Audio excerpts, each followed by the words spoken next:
Eve teasing అనేది నాకు చాలా చిరాకు. నిస్సహాయ స్థితిలో ఉన్న ఆడపిల్లల్ని వేధించడం అనేది మగతనం కాదు. అది మీరు మగతనం కావాలంటే జిమ్నాస్టిక్స్కి వెళ్ళండి. మీరు మగతనం ప్రూవ్ చేయాలంటే దేశం కోసం ఒళ్ళుంచి ఆర్మీలో జాయిన్ అవ్వండి. ఆడపిల్లల్ని ఏడిపించి అది మగతనం అంటే తొక్కి నారత్తిస్తాం, పిచ్చ పిచ్చ వేషాలు వేస్తాం. ఎందుకంటే ప్రతి ఇంట్లో ఆడపిల్లలు ఉన్నారు. తల్లి లేకుండా మనుగడ లేదు సృష్టిలో. మీరు ఆడబిడ్డలకి పోలీస్ శాఖ కూడా నేను చాలా బలంగా చెప్తా ఉన్నాను, ఇంకొకసారి నాకు ఈవ్ టీజింగ్ అనేది నాకు కనిపించకూడదు పిఠాపురంలో.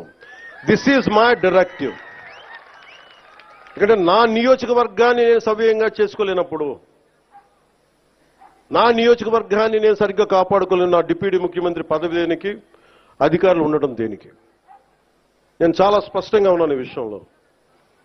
వీళ్ళను కొడితే క్రిమినల్స్కి కాస్ట్ లేదు, గుర్తుపెట్టుకోండి.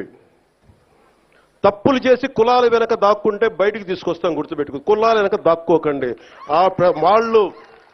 వాళ్ళు క్రిమినల్స్కి కులం లేదు, ప్రజాప్రతినిధులకి కులం లేదు.